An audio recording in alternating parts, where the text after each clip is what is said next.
Bienvenidos a mi ático, soy Lee y hoy vamos a hablar sobre la PC Engine o como algunos han de conocerla, la TurboGrafx. ¿Qué puedo decirles yo sobre esta consola que ustedes no puedan leer en Wikipedia o en alguna página especializada de estos temas como hobby consolas?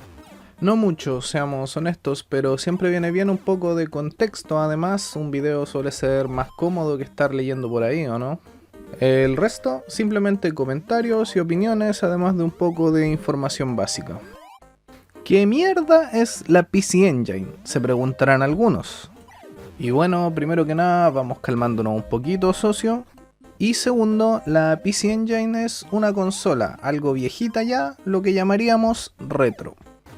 Por supuesto, yo nací después de que esta interesante consola fuera descontinuada y seguramente aunque hubiera nacido en esa época, comprarla habría sido imposible debido a temas regionales. Pero aún así me he dedicado a jugar muchos de sus títulos mediante la emulación y además he buscado bastante información al respecto a lo largo de este tiempo, así que vamos con esto. Lanzada en Japón en el año 87 y en Estados Unidos en el 89, esta muchachita planeaba originalmente competir cara a cara, puño a puño, sin camiseta contra la Nintendo, la primera, ya saben, la Famicom. Pero los más vivos sabrán que la Famicom salió unos años antes que esta pequeña amiga, lo que la ponía en una situación desfavorable al tratarse solo de una consola de 8 bits. ¿Qué pasó entonces? Se tuvo que ir en un todo vale contra la Sega Genesis y luego entraba por la espalda como el Undertaker la Super Nintendo. Una situación espantosa, ¿verdad? ¿Pero qué hicieron los socios de NEC y de Hudson para salir adelante en una situación como esta? Pues en realidad no había tanto problema, porque nuestra muchacha tenía un chip gráfico de 16 bits que podía darle cómo aguantar en esa pelea de calidades de imagen. Aunque claro, seguiría perdiendo al tener un procesador central de solo 8 bits, podía intentar competir e incluso, en un comienzo, siendo bastante popular en Japón. ¿Qué otras armas fueron utilizando con el tiempo? Básicamente convertirla en un pequeño Frankenstein con periféricos como la CD-ROM, Super CD-ROM y Arcade CD-ROM que daban actualizaciones de BIOS, RAM y por supuesto permitirle leer CDs. Ahora ustedes se preguntarán, ¿qué leía antes de los CDs? Esta parte podría decirse que es una de las que me parece más interesante. La PC Engine usaba unas tarjetas llamadas HuCards, que en dimensiones eran algo similares a una tarjeta de crédito, pero un poco más gruesas, lo que personalmente me parece que en una época de enormes cassettes y placas era simplemente una genialidad. Además, no solo había una competencia en la sobremesa, sino que llevaron también sus manos a la competencia en las consolas portátiles. Claro que ahí se encontraron con una competencia imposible de luchar ante la legendaria Game Boy de Nintendo. Pero aún así, yo solo puedo dar mis halagos a la máquina que NEC y Hudson crearon como portátil en esos tiempos para la competencia que había. Para enfrentarse a la mencionada Game Boy de Nintendo, a la destacable Game Gear de Sega y a la divertida Atari Lynx, lo que crearon fue la Turbo Express, una máquina con la maravillosa particularidad de utilizar las mismas HuCards que la consola de sobremesa. En lugar de utilizar cartuchos especiales con juegos adaptados para una máquina portátil, ellos claramente habían desarrollado algo que era capaz de correr los mismos juegos que se podían jugar en la PC Engine tradicional. Pero ¿cuál fue el problema fatal de esta maravillosa máquina? Por supuesto que el precio, ya que esta llegaría a costar en ese tiempo casi $300, lo que hoy en día serían más de 550, mientras que su competencia mantenía unos precios muy inferiores. Y si bien pudo vencer a la Atari Lynx en ventas en ese tiempo, perdió aplastantemente contra las otras dos. Ahora que hemos contextualizado un poco sobre lo que es esta consola, vamos a hablar de los juegos que tenía. El más icónico sería Bonk's Adventure, que podría decirse era el Mario de esta consola. Se trataba de un pequeño plataformero protagonizado por un cavernícola que saltaba, daba cabezazos, comía frutas y verduras para recuperar su salud y carne para potenciarse. En Japón se le llamaba PC Genjin y fue desarrollado por Red Company y Atlus, publicado en el 89 por Hudson Soft para la consola que estamos mencionando aquí.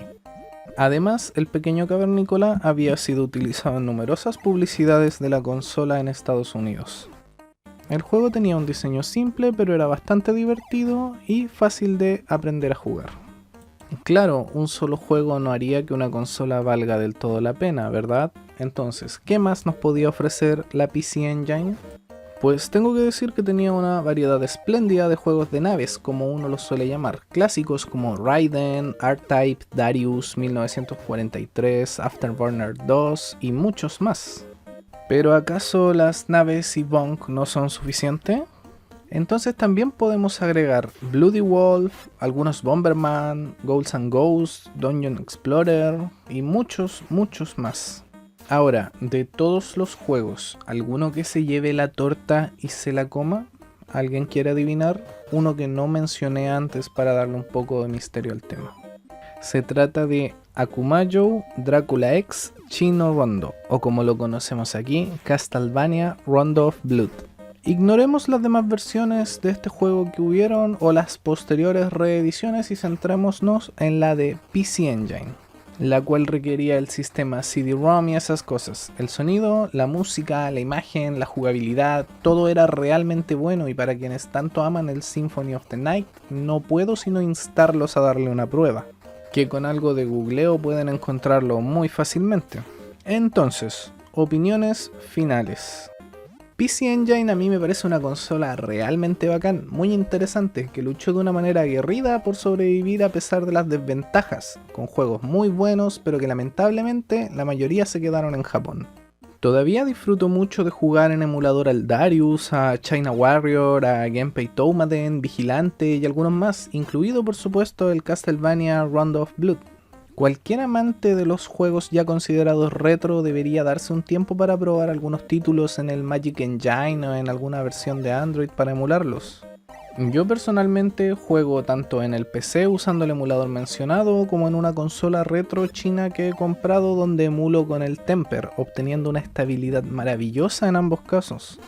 No puedo evitar recomendar todos los títulos que he mencionado a lo largo de este video, y además añado Street Fighter 2 porque la versión de PC Engine es una maravilla.